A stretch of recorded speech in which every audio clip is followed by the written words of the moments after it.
Let me tell you about a man who has no equity stake in the company that he runs. A company currently valued at $800 billion. A company that may be building the most consequential and potentially the most dangerous technology in the history of civilization. He earns $76,000 a year, which is less than most of the engineers that work for him. He gave up a salary working for the world's most powerful startup accelerator to go all in on a nonprofit AI lab that, at the time, had no clear path forward or even for survival. He got fired over a long weekend by the company that he co-founded. Then, in one of the most remarkable reversals in Silicon Valley history, 97% of the employees threatened to walk out if they didn't bring him back. Within 5 days, he's back in the chair. His name is Sam Altman, and depending on who you ask, he is either the man most likely to save humanity or the man who's most likely to accidentally end it. Today we are going deep, not just the highlight reel, the whole story.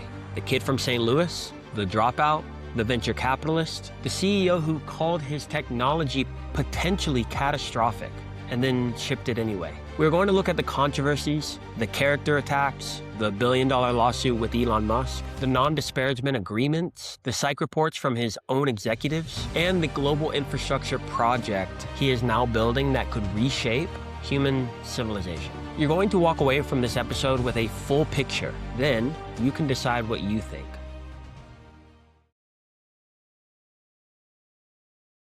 Sam Altman was born April 22nd, 1985 in Chicago, raised in the suburbs of St. Louis, Missouri. His mother was a dermatologist. His father was a real estate broker. They had a close family, dinner together every night, billiards, ping pong, charades, 3 Altman boys playing water polo. His parents gave him his first computer, an Apple Macintosh. And he didn't just use it. He took it apart to understand how it would work better. He was 8. By the time he was in high school at John Burroughs, an elite prep school in St. Louis, he had befriended a computer science teacher who shared his obsession with artificial intelligence. Not just coding, artificial intelligence. This was in the early 2000s, when it was still considered science fiction by most people. He also did something in high school that took a certain level of courage. He announced at the school assembly in St. Louis, Missouri, in the early 2000s that he was gay. And he asked teachers to put safe spaces in their classrooms. Later, he described growing up gay in the Midwest as not the most awesome thing. But he didn't hide. He didn't shrink. He made himself known. That willingness to say something unpopular in front of a large crowd, you're going to see that come up again and again. He got into Stanford, computer science. He lasted 2 years. In 2005, at 19 years old, he dropped out to co-found a company called Loopt.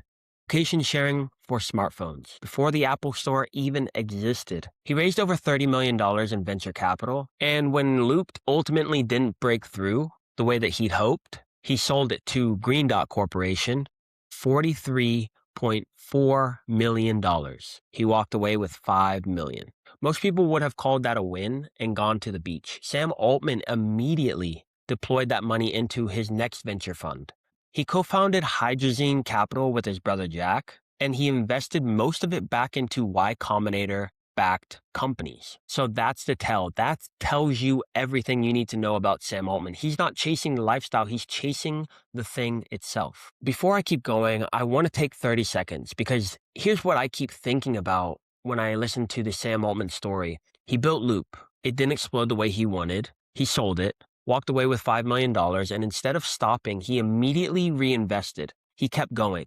He kept searching for the thing worth doing. That is the founder mentality, and it's the exact reason that this podcast exists. Pioneers is built for people like that. Non-technical founders, operators, builders, people who are in the middle of something hard and want to understand how the people who figured it out actually did it. If you're like me, we don't want fluff interviews. We don't want highlight reels. We dig into the real story like we're doing right now. If that's the kind of content that you want more of, here's the only ask I have. Tell one person, not 10, not a mass share, just one person you know who is building something, running something, or trying to figure something out. Send them this episode.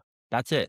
Because as we talk about on the podcast, the math is simple. If every one of you tells one more person, we double. That's how this grows. Not with ads, not algorithms, just word of mouth from people who actually give a shit about this content. All right, back to Sam Altman. In 2011, Paul Graham, one of the most respected names in Silicon Valley and my personal favorite, invited Sam Altman to join Y Combinator as a partner, part-time, not full-time at first. By 2014, Graham asked him to take over as president, and Sam Altman transformed Y Combinator. Under his leadership, YC tripled the number of startups it processed each batch. He pushed for harder technology, not just apps, not just consumer software, but energy companies, biotech, hardware, companies that would have scared off a more conservative leader. During his tenure, YC helped roughly 1,900 companies scale.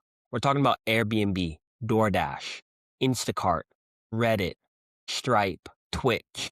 The portfolio compounded. Founders called him first when they were in trouble. One founder described him saying, quote, "Since Sam can see the future, we want him to just tell us what's coming next." He also had a brief, chaotic stint as interim CEO of Reddit, lasting less than 2 weeks before returning to YC, because the thing calling him wasn't Reddit.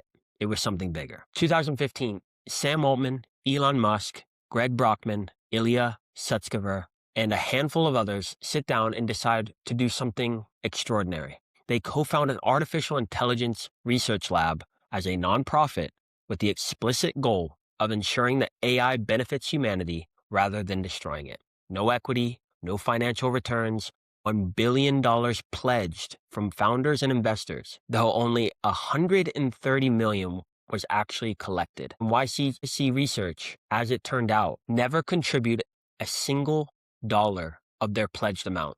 Altman gives up the Y Combinator presidency in 2019 to go all in as OpenAI's CEO.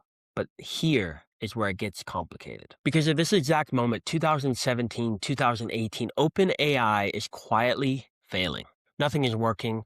Google has the talent, the compute, the money. Altman would later say nothing was working and Google had everything. And then Elon Musk does something that will haunt the next decade. He proposes to take control of OpenAI, to essentially merge it with Tesla, with himself as CEO. Altman and the other co-founders say no. Musk walks out, he's gone, and the story of these two men diverge. With Elon Musk gone and compute costs exploding, OpenAI faces a reckoning. You cannot build AGI on donations. You need billions every year, indefinitely. So in 2019, they do something that would later become the central legal and moral argument against Sam Altman. They create a for-profit subsidiary, a capped profit model, where investor returns are limited, with the excess going back to the nonprofit mission. So in theory, the mission still governs the money. And then Sam Altman calls Satya Nadella at Microsoft. The result? Microsoft invests $1 billion, then later $13 billion more. Their relationship, which Altman has called the best bromance in tech, becomes the financial engine of the AI revolution. But here's the tension that never goes away. A nonprofit board, a board without financial stake in the company, now holds absolute power over a company worth hundreds of billions of dollars. They can fire anyone at any time for any reason, including the CEO. November 30th, 2022, OpenAI launches ChatGPT. Within 5 days, it has 1 million users. Within 2 months, 100 million.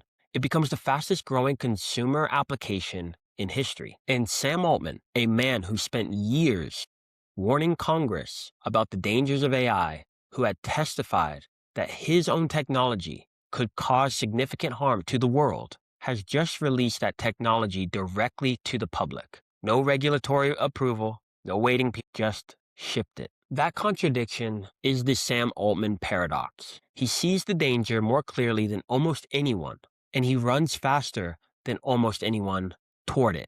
His argument? If powerful AI is inevitable, better to have safety-focused labs at the frontier than to cede that ground to someone who doesn't care about safety at all. It's a rational argument. It's also an argument that conveniently justifies building the most powerful product in the world and becoming one of the most important figures on the planet. You can decide how you feel about that. November 17th, 2023, a Friday.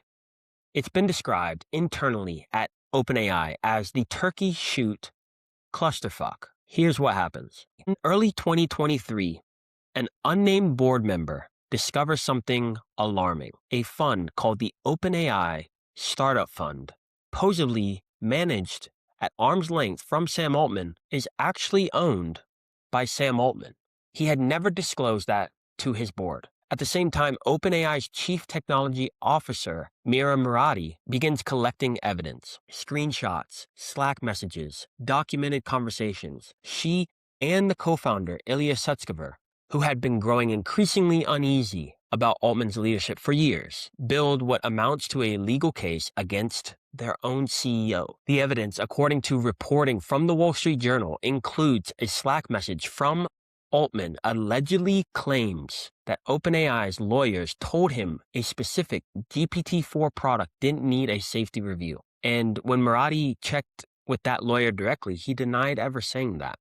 There are also reports of psychological abuse, executives telling the board that Altman insisted on having an HR representative present in their one-on-ones until they promised not to share information with the board. Fear of retaliation, allegations of manipulation in documented situations. On November 16th, the day before the firing, 4 of 6 board members vote in a secret video call to remove Sam Altman, using Gmail's self-destructing email function to communicate. The next morning, Sam Altman is on a video call. He thinks it's a routine check-in, and the board tells him he's fired. Microsoft, OpenAI's largest partner and investor, finds out about 1 minute before the public announcement. Greg Brockman, co-founder and president, finds out moments before it goes public. He resigns immediately. OpenAI employees find out when the rest of the world does. And then something nobody expects happens.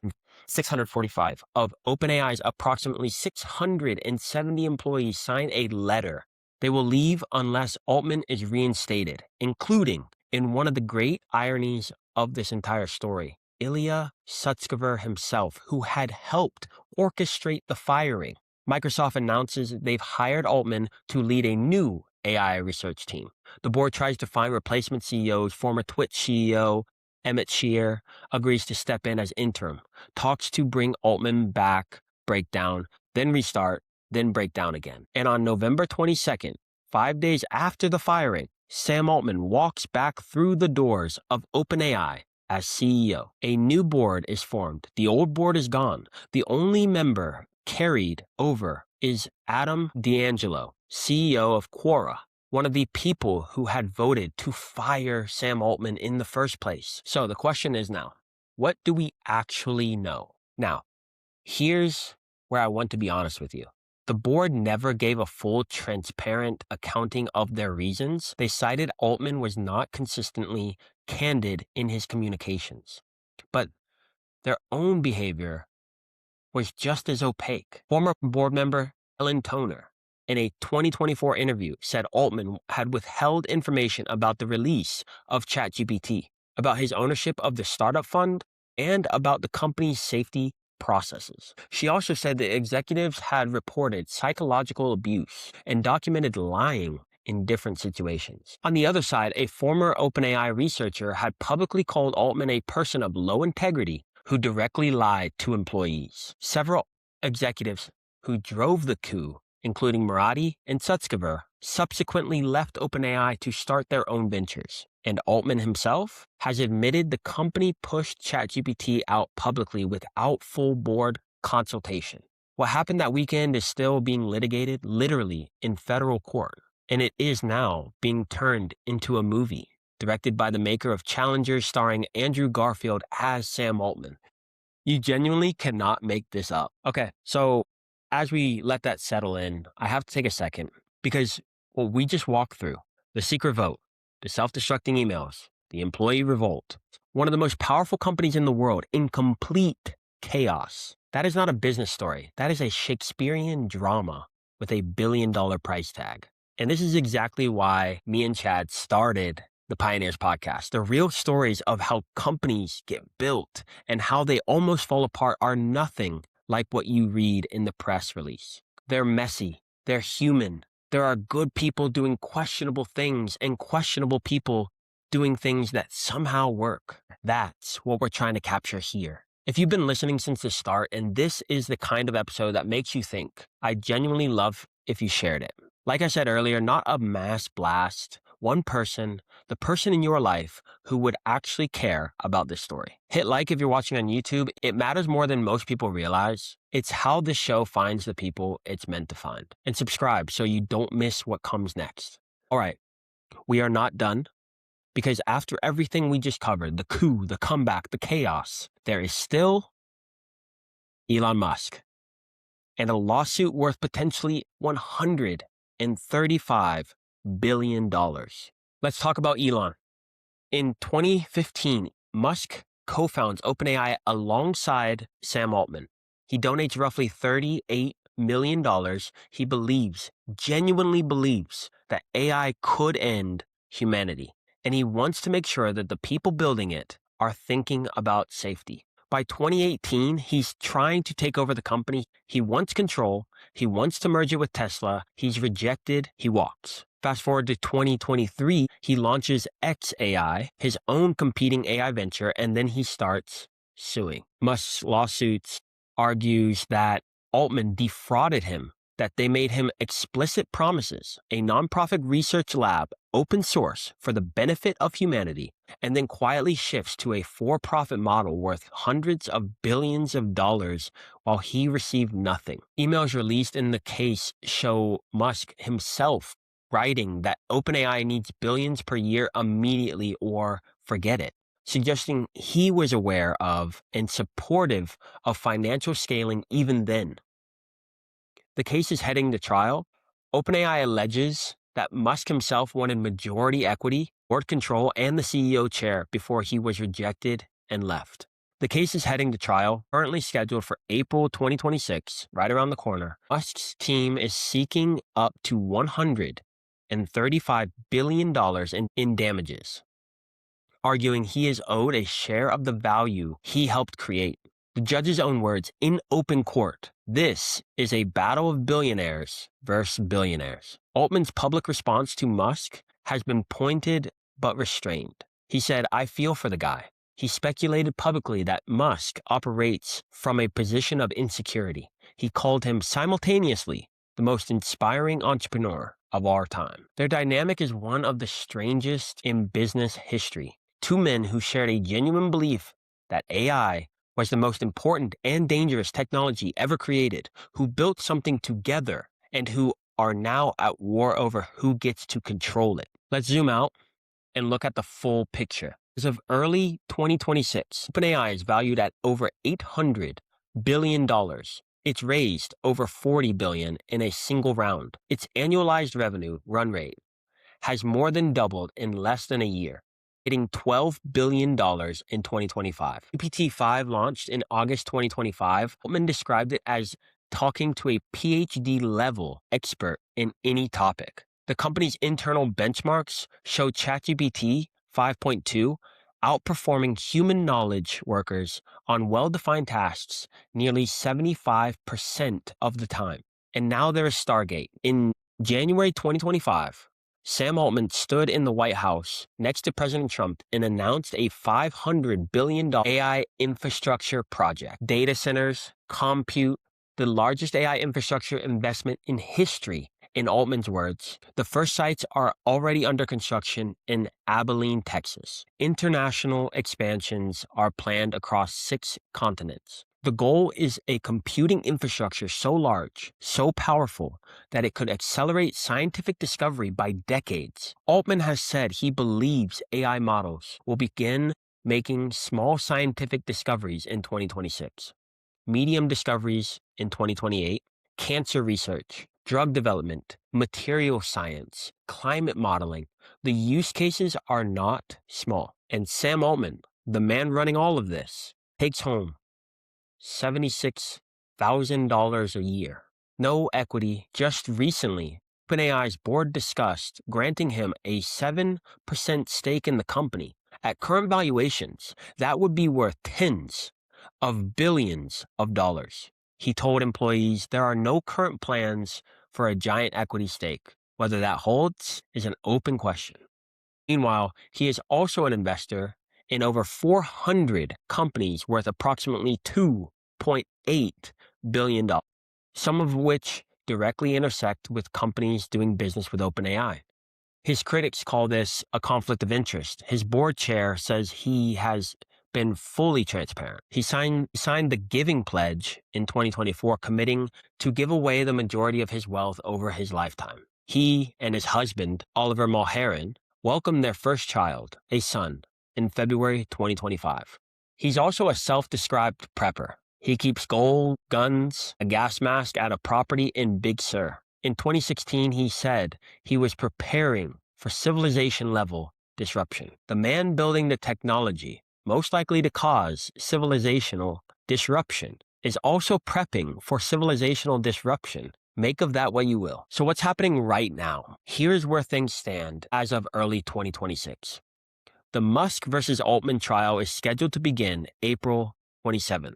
It is expected to be one of the most closely watched legal proceedings in Silicon Valley history. Both men will testify.